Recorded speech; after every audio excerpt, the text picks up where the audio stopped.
Hello everybody, yes, it is true, I have won a Porsche. Now I know a lot of you have been asking for this video, and I'm very sorry it's not quite the video that I was hoping to make, but I shall be trying to explain everything as best I can. Now, you have probably seen, if you've been following the channel for a little while, that I've started a little mini unofficial series talking about my next car, which is most likely going to be a classic. Having now done the sort of new fast car thing, and with the 430 Scuderia, I think going really as far and as fast as I ever need to, I've decided that actually I now want to go forwards by going backwards. And I've realised that actually many of the cars I've really properly enjoyed driving on the channel have been classics. So I thought for my next car, I want to buy something a little bit older, a little bit different, and a little bit unusual. With that in mind, I have begun filming videos talking about what I might get next. In reality, I probably wasn't going to be buying anything until Christmas at the absolute earliest, or more than likely early next year, for a few reasons. Car prices are up in the air at the moment, everything is quite expensive. Also, I just spent loads and loads of money on buying a Ferrari, so I don't really have much of my own at the moment, etc, etc. I mean, also I just didn't need another car. But I was thinking about what it is that I would get, and I've filmed already quite a few different videos talking about what it is that I might buy.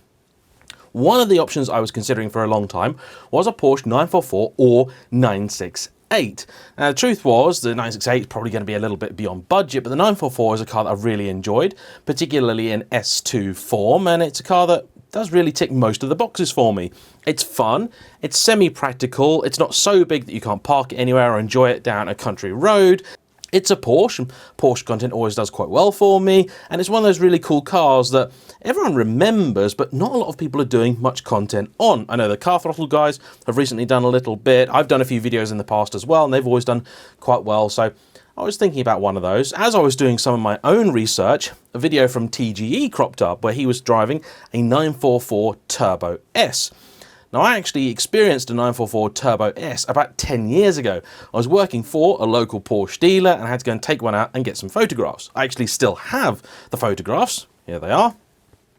And I remember the car as being actually kind of interesting. Unfortunately, there was a small problem with that particular car, which meant I never really got to experience it. And I recall the Turbo S as being significant because 10 years ago, that was more or less the only 944 actually worth any money because of what it was, how special it was, how rare it was, and all that. So it's a car that I always remembered and was always curious to try again. I was trying to find a 944 Turbo to drive as part of my upcoming series. When I saw Tom's video on the 944, I thought, yeah, I'm going to go and watch that. I don't actually watch a lot of other YouTube in general because I simply don't really have the time.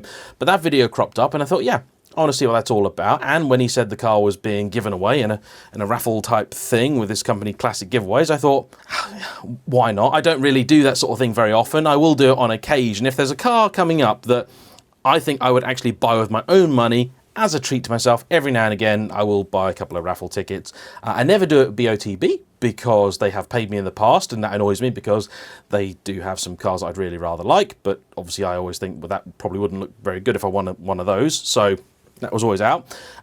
A lot of you, I know, think that something a little bit suspicious was going on, but the fact is, Tom and I have never actually officially worked together. We've been on about 2 press launches at the same time. I think that's it.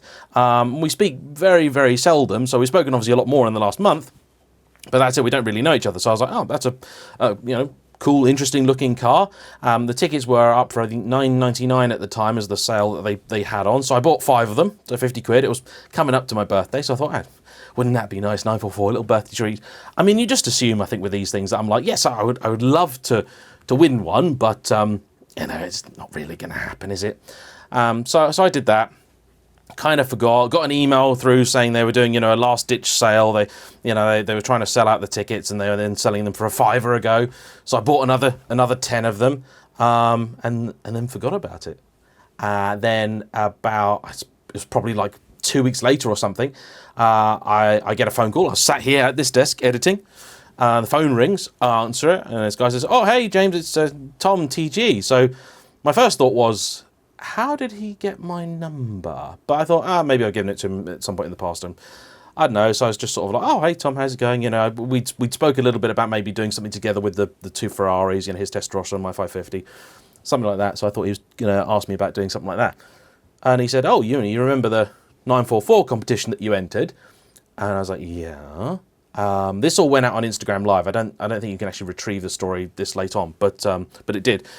Anyway, he said, so I thought, okay, yeah, I'm second or third or something, aren't I? And I get the, small model of a car or whatever it is. And he said, oh, you've won it. I mean, I couldn't believe it. I was amazed. I was astounded. And I was just kind of like, wow, blimey, utterly and totally speechless. A rare thing for me. So I was like, this has been a bit of a turn up. It's not been a great sort of month or two recently for the family. So I was like, this is a nice piece of news. This is something positive. This is lovely. So I said to him, well, I suppose we probably need to do that collab video we've been talking about for a while now. And so he said, yes, I want to get in touch and we'll sort things out. So I'm great, lovely. 5 minutes later, Tom phoned me back because he evidently had absolutely no idea who it was that he was speaking to. And the penny, I guess, dropped not long after I said that we should do a collab video. And he thought, who is this weirdo? Why does he want to do a collab with me?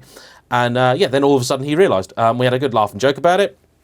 And we said, okay, let's go and organise a date to go and collect the car.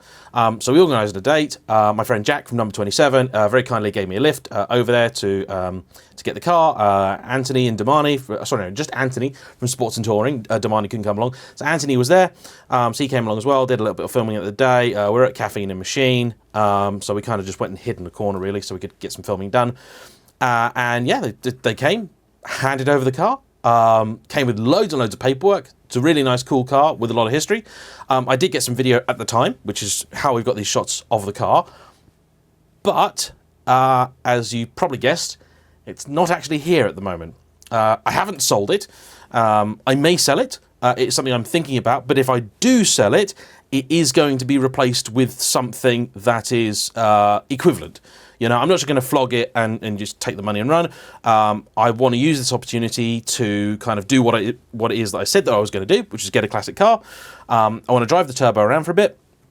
I want to use it. I want to enjoy it. I want to experience it. Obviously, I want to make a load of content with it. And then I'll work out what the best thing is to do. So no firm decisions have been made as of yet. But, yeah, the car is not actually here. I drove it home, so I drove it several hundred miles home, and it got home just fine. I noticed a couple of issues with it. The wiper motor was making a horrendous noise, sounded like some sort of demonic version of Kit from Knight Rider, but other than that, the car was behaving itself fairly well. Unfortunately, the next day, took the car out, down to the shops, no problem at all, came back, really enjoying it, and my girlfriend went out, and she said, oh, by the way, your car's still making a noise, and I thought, this is strange. So I went out and the fan was running and it had been parked up for about an hour. So obviously that wasn't right. I did a quick bit of research, went on Google, 944, fan still running after you've parked it up. And it turns out this is a really, really very common 944 issue. In fact, it's so common an issue, I actually put together a little history folder here because I've got loads of history with this car. So I don't know about you, and I'm going to make a full video on this. Like I had always just assumed with these giveaway cars that look, I've paid 100 quid for it is what I paid in total.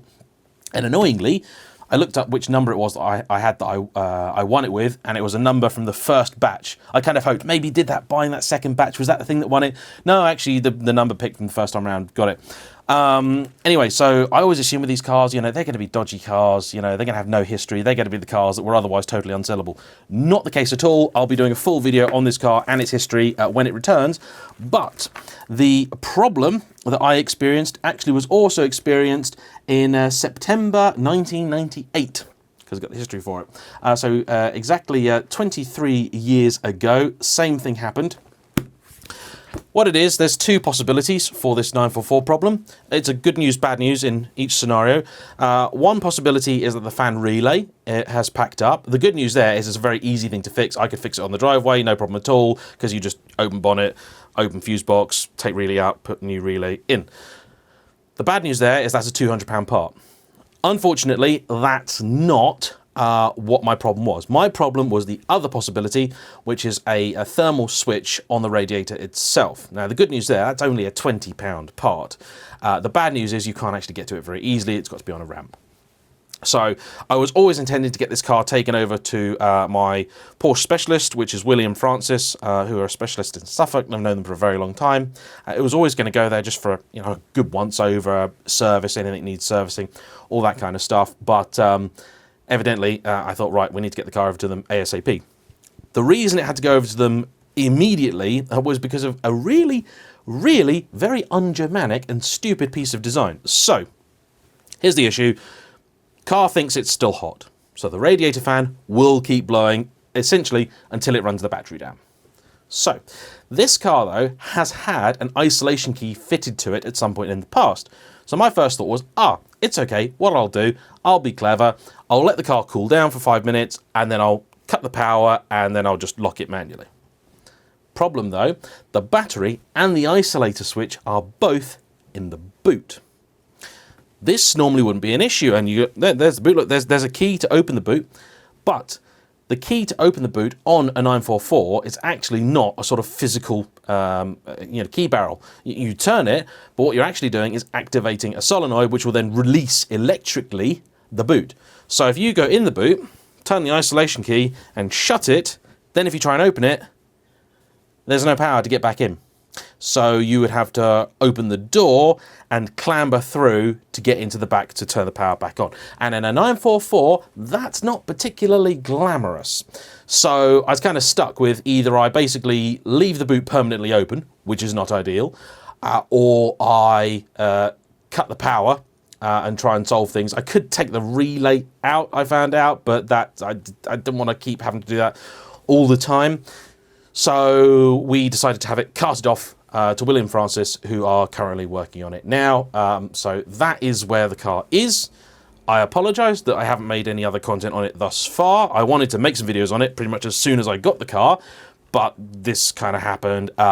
This, by the way, this is just bad luck. This is just one of these things, this is not something that, they would have known was a problem with the car, evidently. This is just something that happens. And in all honesty, if you're wondering about, whether you should or shouldn't go and do one of these raffle things, I have had less problems, really, and I've already had some news back from my specialist about the condition of the car. It's in better condition than some cars I've paid real proper money for from main dealers. So, and actually the service history with it is really, really impressive.